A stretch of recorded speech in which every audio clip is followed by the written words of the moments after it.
Assalamualaikum warahmatullahi wabarakatuh. Apa kabarnya hari ini? Tetap semangat dan terus belajar. Saya Mega Pancawati. Di kesempatan kali ini saya akan menjawab pertanyaan di luar kelas Bimba hari ke-20 berkaitan dengan D4 HVK, kemudian D4 HVS dan D5 HVS. Pertama yaitu mengenai D4 HVK. Yang pertama, apa itu D4 HVK? Jadi D4 HVK merupakan dikte 4 huruf verbal kembar, di mana motivator mendikte atau mengucapkan huruf kembar tersebut, kemudian anak mengulang dan mengejanya. Di sini motivator atau guru tidak memperlihatkan bentuk hurufnya atau simbolnya, dan bisa dicontohkan seperti motivator memberikan clue atau memberikan huruf kepada anak. Halo Dede, kata Bobo kira-kira hurufnya apa aja ya? Nah, kemudian anak dapat menyebutkannya BO, Bobo.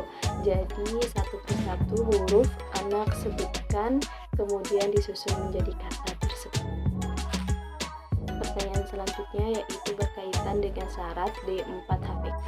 Sebelum kita menyampaikan D4 HVK kepada anak, maka kita harus melihat terlebih dahulu syaratnya sudah terpenuhi atau belum. Nah, untuk syarat D4 HVK ini yaitu kita harus sudah menyampaikan dan anak sudah paham mengenai 4 HVK atau 4 huruf verbal kembar. D4 HVK ini memiliki dua tujuan utama dan tujuan khusus. Nah, untuk tujuan utamanya yaitu agar anak gemar bermain huruf D4 HVK, sedangkan untuk tujuan khususnya yaitu agar anak terampil menyusun kata dari beberapa kata kembar yang terdapat di dalamnya.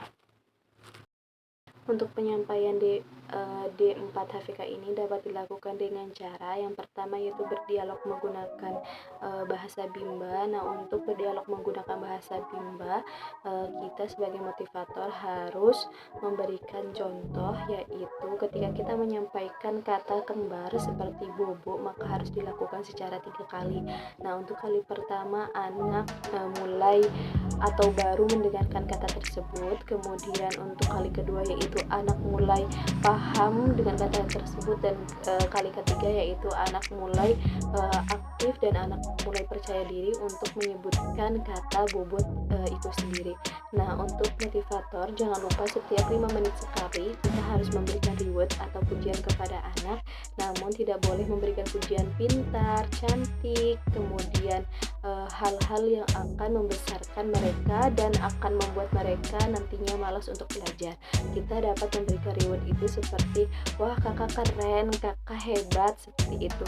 Nah, untuk 5 menit sekali jangan lupa diberikan reward agar anak termotivasi dan agar anak tambah semangat dalam melakukan permainan sambil belajar bersama kita. Nah, ada juga cara menyampaikan D4 HVK ini dengan cara bermain, kemudian bernyanyi, ada juga dongeng atau bercerita.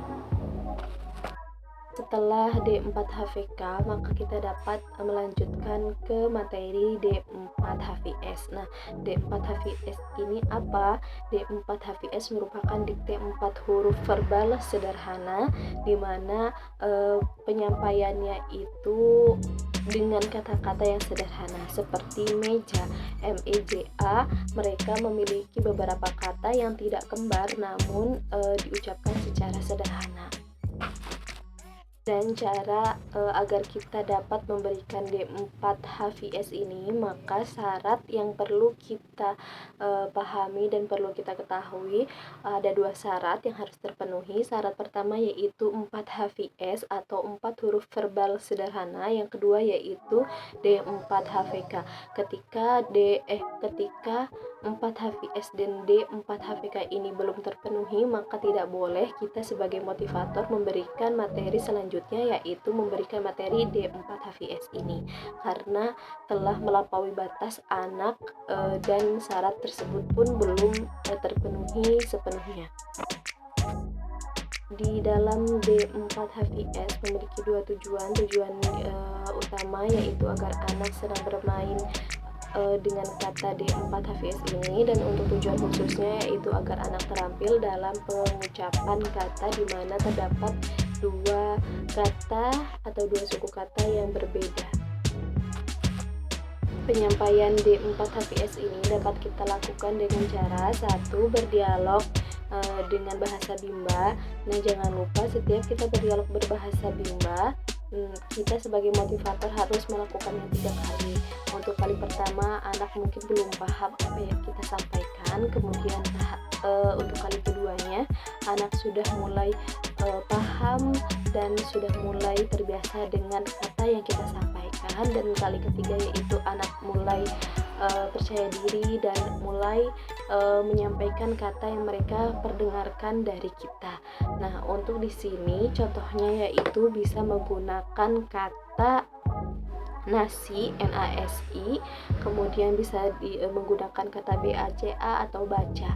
Nah, jangan lupa setiap 5 menit sekali kita sebagai motivator atau guru wajib memberikan reward atau pujian kepada anak agar anak termotivasi dan agar anak tambah semangat dalam bermain dan belajarnya bersama kita. Selain itu dapat juga dilakukan dengan cara bernyanyi, dongeng, permainan, kemudian ada pula bercerita.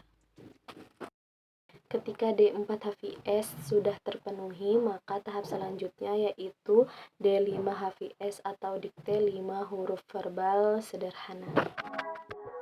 D5HVS ini merupakan dikte 5 huruf verbal sederhana di mana motivator tidak memperlihatkan simbolnya atau tidak memperlihatkan huruf kepada anak. Contohnya yaitu ketika kita berdialog, maka kita bisa memberikan cara seperti ini. Halo kakak, kira-kira kalau minum hurufnya ada apa aja ya? MINUM. Minum. Wow, kakak keren. Nah, minum merupakan salah satu dari beberapa contoh kata yang dapat kita sampaikan kepada anak, karena minum merupakan kata dengan 5 huruf yang berbeda suku katanya. Sebelum kita menyampaikan dikte 5 huruf verbal sederhana, maka kita harus melihat terlebih dahulu syaratnya sudah terpenuhi atau belum. Untuk syaratnya terdapat 2 syarat. Syarat pertama yaitu 5HVS atau 5 huruf verbal sederhana, dan yang kedua yaitu D4HVS atau dikte 4 huruf verbal sederhana. Ketika 2 syarat ini dapat terpenuhi, maka kita dapat memberikan D5HVS kepada anak. Terdapat 2 tujuan. Yang pertama yaitu tujuan utama dari D5HVS. Nah, untuk tujuan utamanya yaitu agar anak menyukai kegiatan bermain dikte 5HVS, dan untuk tujuan khususnya yaitu agar anak terampil dalam pengucapan huruf atau kata dengan suku kata yang berbeda, yaitu ada 5 kata di dalamnya. Dan cara pengenalan kita terhadap D5HVS atau penyampaian kita terhadap anak menggunakan D5HVS dapat dilakukan dengan cara satu, berdialog secara bahasa Bimba. Nah, untuk berdialog secara Bimba ini kita sebagai motivator atau guru harus melakukannya secara 3 kali. Nah, yang harus dilakukan yaitu ketika kita menyebutkan kata minum, maka harus dilakukan secara 3 kali. Contohnya, Dede, kalau minum kira-kira hurufnya apa aja ya? MINUM. Minum. Ayo kita panggil 3 kali gitu. Jadi kali pertama mungkin anak belum paham, kemudian untuk kali kedua yaitu anak sudah mulai terbiasa dengan kata tersebut, dan untuk kali ketiga yaitu anak sudah percaya diri dalam penyebutan huruf yang kita sampaikan kepada anak. Dan jangan lupa setiap 5 menit sekali kita harus memberikan reward kepada anak agar anak termotivasi dan agar anak semangat bermain dan belajarnya bersama kita. Selain berdialog, ada pula cara-cara agar kita dapat menyampaikan materi D5HVS kepada anak. Salah satunya yaitu kita dapat melakukannya dengan cara berdongeng, bercerita, bernyanyi, kemudian melakukan permainan bersama anak.